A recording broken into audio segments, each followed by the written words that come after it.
राज्यात दिवाळीनंतर स्थानिक स्वराज्य संस्थांच्या निवडणुकीचा बार फुटणार आहे अशी माहिती सूत्रांनी दिली आहे।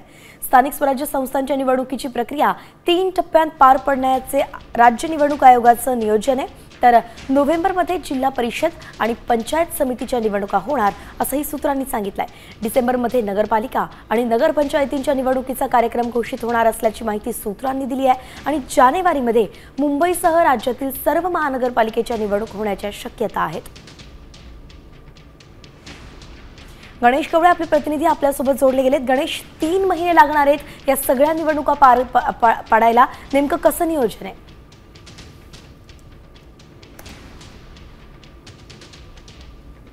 ज्या पद्धतीने स्थानिक स्वराज्य संस्था गेल्या काही वर्षांपासून रखडलेल्या पाहायला मिळतात आणि त्यानंतरून कोर्टाने 31 जानेवारीपर्यंत या निवडणूक पूर्ण करण्यात याव्या असं सांगण्यात आल्यानंतरून निवडणूक आयोगाच्या वतीने आहे ते नोव्हेंबरमध्ये आहे ते जिल्हा परिषदेच्या निवडणूक होताना पाहायला मिळणार। तर डिसेंबर महिन्यात नगरपालिका आणि नगरपंचायतीच्या या निवडणुका होतील असं देखील सांगितलं जातं। तर मुंबईचं सर्व महानगरपालिका आहे तर जानेवारीमध्ये याची प्रक्रिया आहे ती पूर्ण केली जाईल असं देखील सांगितलं जातं। त्यामुळे कोर्टाच्या आदेशानुसारच निवडणूक आयोग आहे ते कामाला लागलेलं सध्या तरी पाहायला मिळतं।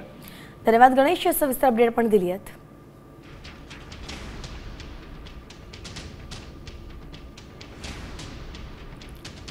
आता isakal.com आहे देशातील नंबर 1 ची मराठी न्यूज वेबसाईट। प्रत्येक अपडेटसाठी isakal.com ला नक्की भेट द्या।